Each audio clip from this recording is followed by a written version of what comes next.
We're going 3, 2, 1. Hello, Warriors. Dale Pinkert here at TradeGATEHub, and we have the honor of being able to talk to Jesse Felder. Jesse and I got together so long ago, neither of us can remember when it was. So, Jesse, welcome. I'm looking forward to our conversation. Hey, thanks for having me.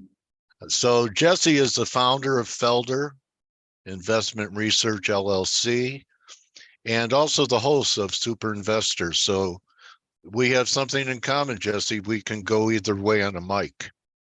Yeah, it's so much fun doing this sort of stuff that I thought, hey, I want to do it too. It's fun to be. I like asking the questions and being able to pick people's brains. So this is a good thing.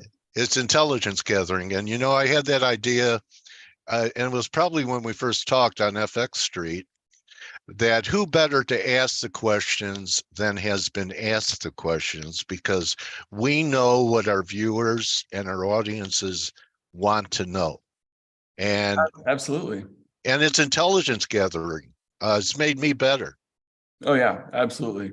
Okay, so we're going to do that again here today, and just want to take you in a time machine, Jesse. I know you managed a hedge fund in Santa Monica for years, and way before all this gray hair in my beard. Yeah. So, I started turning gray when I was 16. Was during a driver's ed class merging on the Eaton's Expressway in Chicago.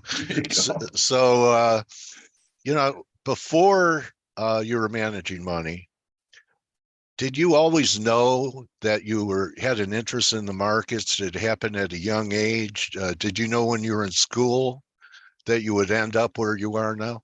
Yeah, actually, it was around the time of, it was actually before junior high. It must have been elementary school, believe it or not. My dad was always kind of interested in new things, new technologies, whatever. He bought one of the first Apple home computers when I was about 8 years old.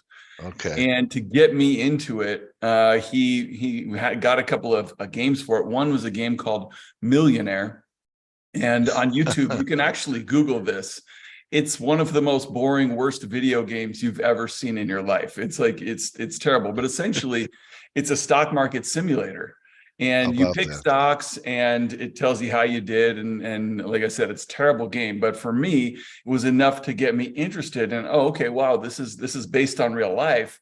And there are real stocks out there. So my dad saw I was so interested, he got me a subscription to Barron's. And this is when I was literally 10 or 12 years old.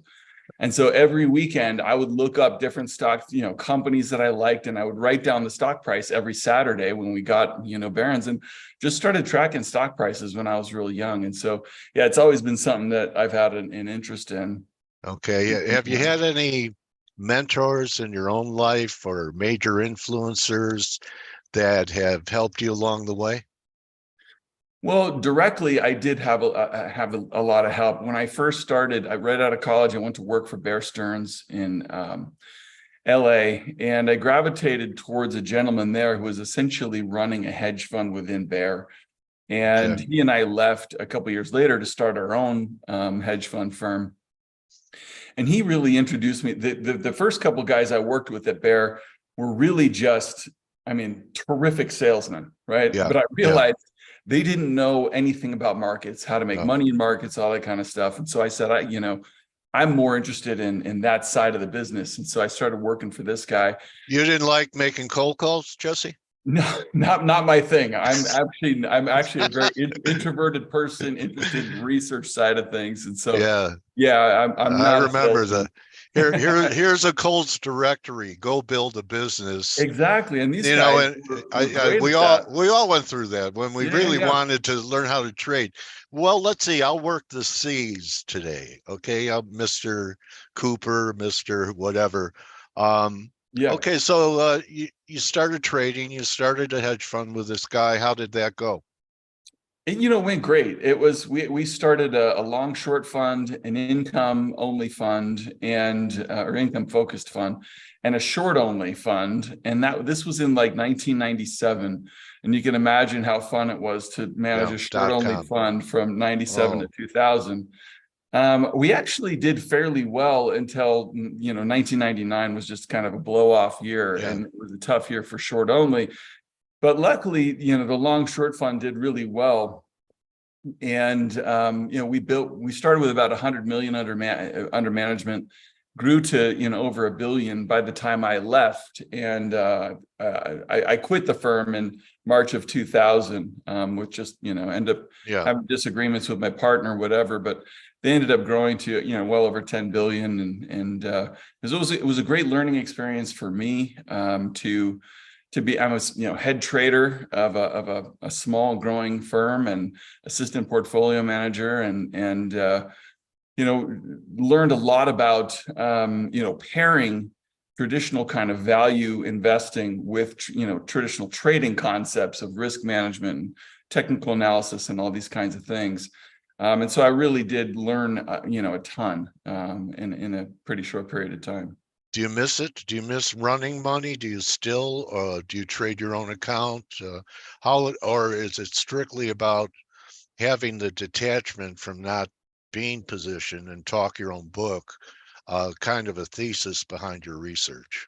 No, I mean, I battle with over trading. I mean, I'm so excited and so passionate about a lot of this stuff that, I really have to be careful with my position sizing and my own risk management, because I do have a tendency to be over aggressive in those things. And I think that's probably a challenge for every trader when you feel like you have a great idea. Are you usually early that you see things before the market recognizes it? Yeah. I mean, I think by my nature, I'm a swing trader, so I'm looking for reversals and trends, and so it's real easy to be too early.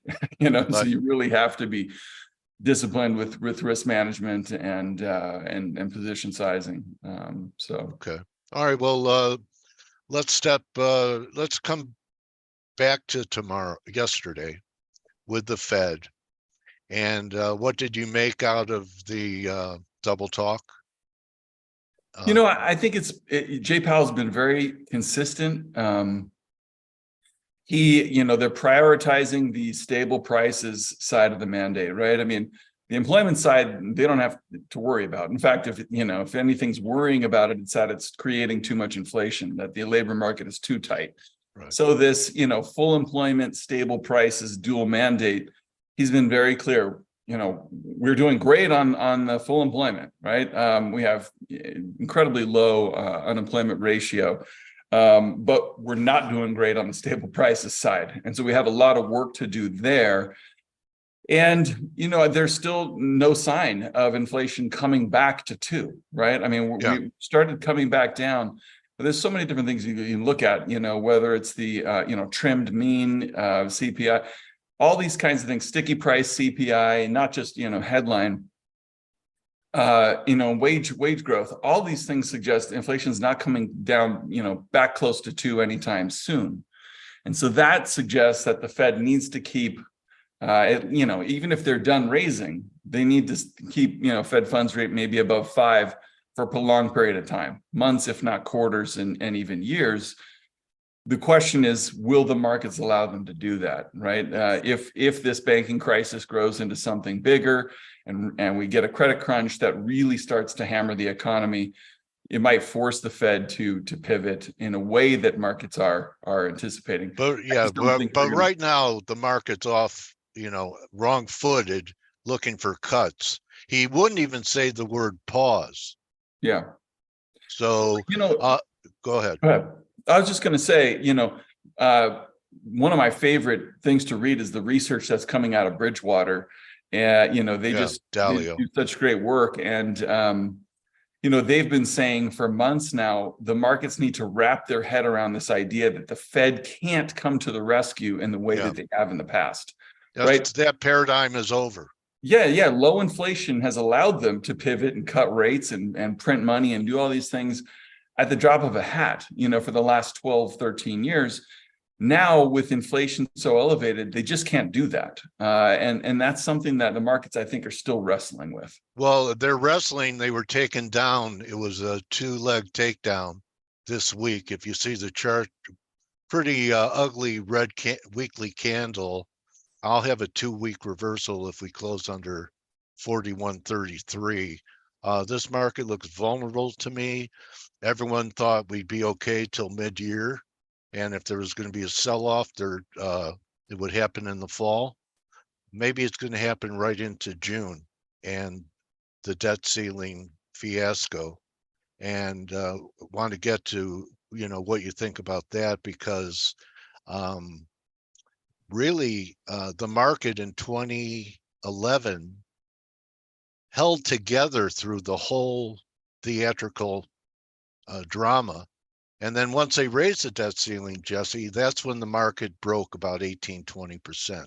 And I want to ask you if you believe this, and I read about this, that the problem is once a debt ceiling is passed, then the Treasury can go out there and start floating notes and bonds, and that will drain the liquidity that's finding its way into the market by the rest of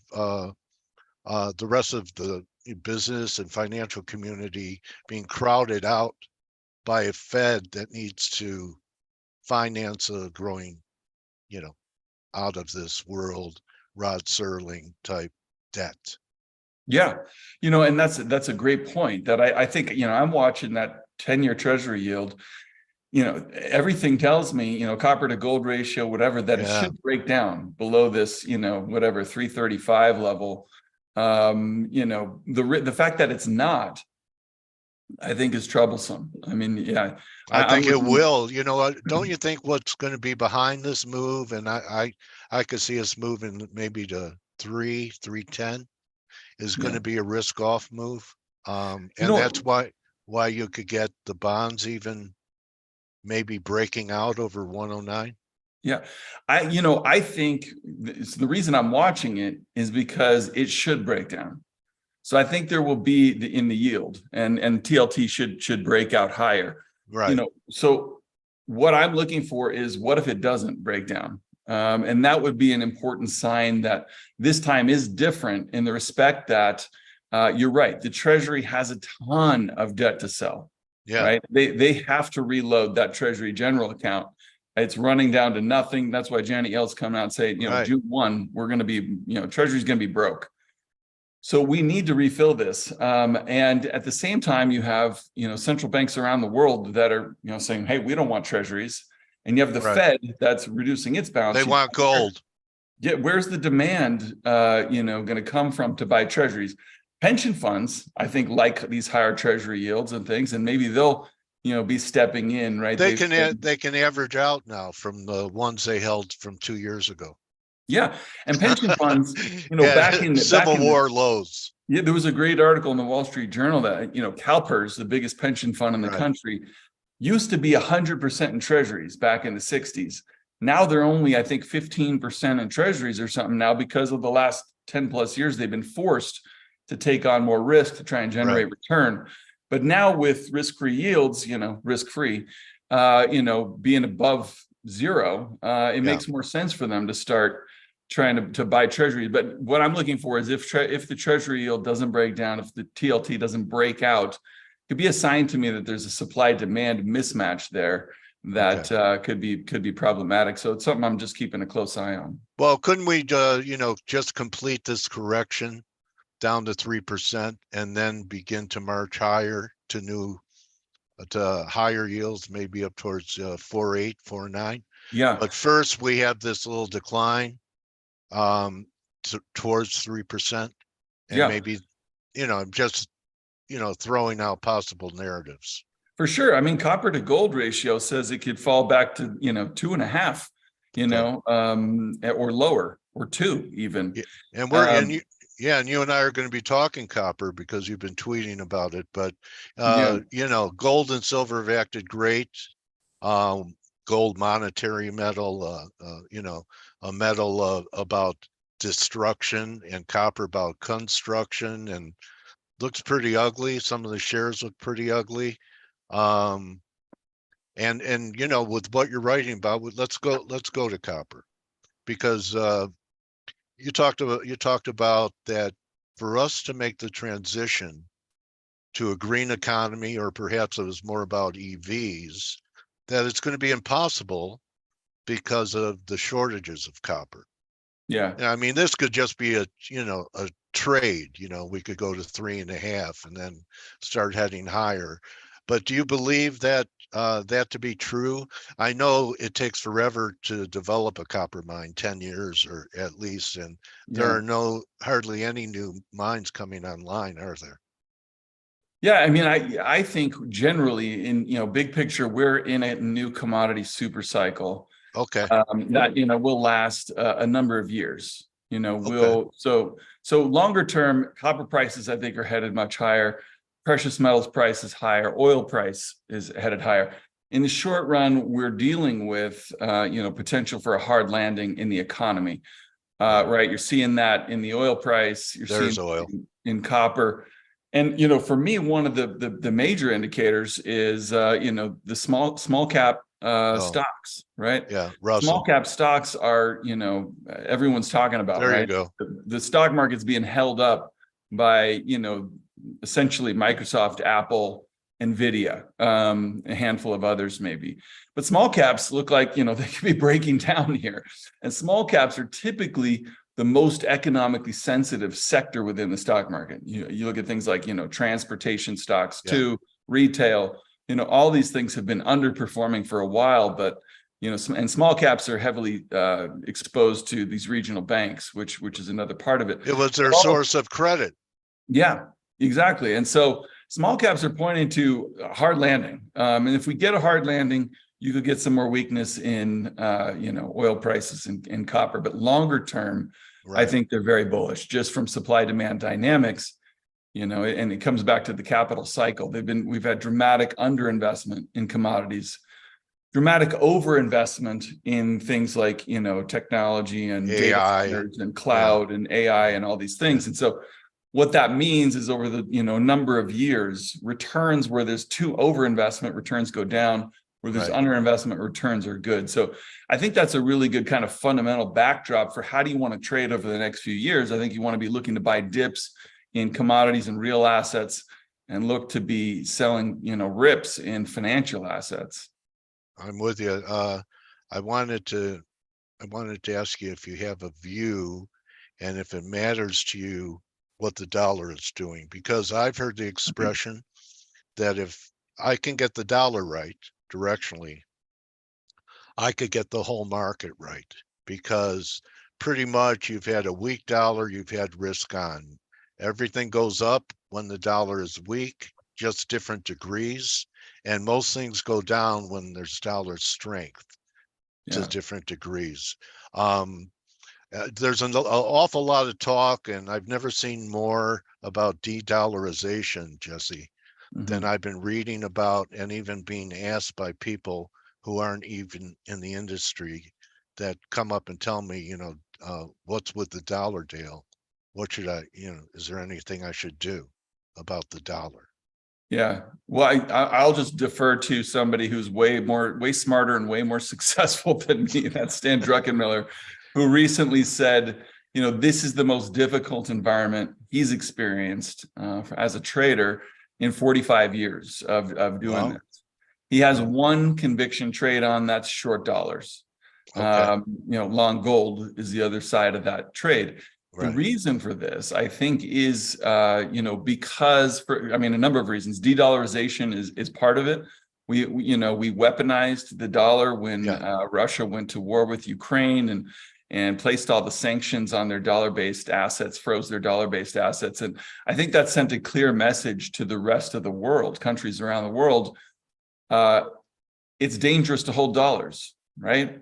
If you do anything that the U.S. government doesn't approve of, you risk losing access to those, treasuries. And so that's, that has, created this desire among Chinese central bank, obviously the Russian central bank, to say we want to own things besides dollars. So You see record gold buying by central banks around the world. But I think you're also going to see commodity hoarding, right? If you don't want to own dollars, maybe you'd rather store your assets in oil and copper and these things that are going to be scarce resources to support your economy in the years to come. Yeah. And that's, that is also feeds into the supply demand mismatch I'm talking about for treasuries. So, this 101 level on the dollar, I'm watching just about as closely as I'm watching that 330 level on the 10-year treasury. Okay. I was thinking that risk off would bring a bid in, but I'm looking for new lows. You know how markets are like magnets attracted to big round numbers? Yeah. So the 100 level, I think if we take out 100, create some kind of panic, I'll be looking for reversals. Yeah, I mean, and this is another one you would expect if we get a risk off in stocks, right? In the stock market, we're seeing spreads widen in corporate debt, those types of things. You would expect the dollar to rally, right? Just like we get a hard landing, we expect treasuries to rally. Right. Now, if these things don't act as they should, it could be a really important sign. If you get a hard landing, but interest rates go up because the deficit's going to blow out, meaning the supply demand mismatch in treasuries is going to get even worse, that you're going to start to see maybe that's the worst. Yeah, that's the worst of both worlds. The rates aren't going up because of economic strength. There's just not enough liquidity to sop up supply. Exactly. And so if you see a risk off period in stocks and the dollar going down, that's another sign that, hey, this is different. This is something too. Great insights, Jesse. And I want to wrap it with, something I have a personal interest in. I've been writing about Apple as being the most contrarian short in the cosmos. And I am, even into earnings. Maybe I get blown away in earnings, but I look at what's happening up here in Apple, and you talk about the new safety trade. And these are the kind of stocks when SVB was under pressure, they rotate into Apple. And, I'm not sure this is the new safety trade, because a year ago, Jesse, everyone was saying the same thing about FANG and MAGA. And they didn't get taken out till later in the decline into the October low. And back then, people thought they were like, in a bond fund when bonds used to give you safety, that this is their safe haven trade, Apple. And all the, high cap techs, what were you trying to tell people about the new safety trade, as you call it? Well, people are pouring into, I look at the 5 stocks: Microsoft, Apple, NVIDIA, Tesla, Amazon. Those were the 5 largest stocks in the NASDAQ last year, 5, and they traded about 65 times free cash flow. Put all their cash flow together. I'm backing out stock-based compensation because I believe that's a real cost of business. Most investors ignore it. But you look at, those 5 stocks, and they're trading at an obscene valuation. First of all, I love that you just switched to a daily chart. I was going to say before that, I love that you focus on weekly charts so much. I think you got to marry your chart, with your trading time frame. I get very adventurous sometimes and even show a monthly chart. Yeah, exactly. And I think people focus too much on they get into the dailies and even hourlies. You need a telescope. You need a telescope in this game. So I appreciate that. But these stocks are priced for perfection, right? 65 times free cash flow is absurd. Over the last decade, they've averaged about 30 times. So if they just trade back to their average valuation, that's more than a 50% decline in these names. And I think, I didn't write about this in the blog post, but we did see a pull forward in demand from the pandemic during 2020, 2021, all the people working from home need new computers, need a new cell phone, need all this stuff. And I can't remember which research house it was, but they demonstrated that this pull forward in demand was equivalent to what we saw during the Y2K episode in '99, when everyone was worried about the calendar was going to roll over to 2000. Our servers aren't going to work anymore. People were buying foods and, generators. But they bought a ton of computers and servers and all this stuff, and it created, wow, it really created that blow off top in 99 as companies' earnings and sales were going through the roof. But then you had a huge vacuum of demand for 2001, 2002, that kind of played catalyst for that huge bust in all the dot-com names. And I don't think people appreciate today this kind of vacuum. Everyone's looking for a bottom in the semis today. Their business, bottom in their finances, right? The stocks have already discounted a bottom. But when you hear like Qualcomm last night, I think this is why Apple's selling off today. Qualcomm and some of the other bigs, AMD, came out this week. The semis they're not seeing a bottom yet. And I don't think they're going to see one for several quarters because there's this vacuum of demand. People don't need everybody just bought a new laptop. Everybody just bought a new cell phone over the last 2 years. They got all the free money from the government. They're working from home. I need new equipment. Now I don't need it for another 3 to 5 years. And so that creates a problem for these companies. And I mean, we're seeing their numbers are horrific, right? We're seeing sales and cash flow down 50, 90% at a lot of these names. And so all the investors. Apple will be interesting today to see. Why was Apple down, Jesse, in the aftermarket yesterday, that it came in 2.5 lower? Sorry? Was there any news that pushed Apple lower in the aftermarket? It was the Qualcomm news. Basically, Qualcomm, said we had a big customer, delaying orders, and I think everybody knows that's probably Apple. Okay. Well, Jesse, I tell you what, I'd like to encourage people to go check out your website, thefelderreport.com. Go check out Jesse's podcast with super investors. And for your business model, do you have a subscription model? Oh, here it is. Subscribe. Yeah. Okay. And there's 2 levels. I mean, I basically have a free, level, and that's just, the blog, podcasts. Right. I put out a free Saturday email of like kind of the best stuff I found, charts and research during the course of the week. The premium includes free weekly weekly market comments. I read a Saturday market comment, actually comes out Fridays. Just a longer discussion about what I see in the markets. And a monthly report on kind of our model ETF portfolio. TFR Pro is more for avid traders and institutional investors, focus more on individual stocks and trade ideas that I'm seeing across the markets. Well, it was great having this conversation with you, my trading warrior brother, Jesse Felder. Yeah, I enjoyed it, Dale. Let's not wait like 6-7 years again. Do it again. I promise we'll do it. Let's talk later in the summer, see how things are shaking out, Jesse. Sounds great. Appreciate it. All right. Jesse Felder, everyone. Follow him on Twitter at Jesse Felder. And you want a guy who can look, beyond a 4-hour chart at the macro at a pretty important time in market history, I would say, especially with things like CBDCs possibly rolling out, which I'm not crazy about. I don't know about you, Jesse.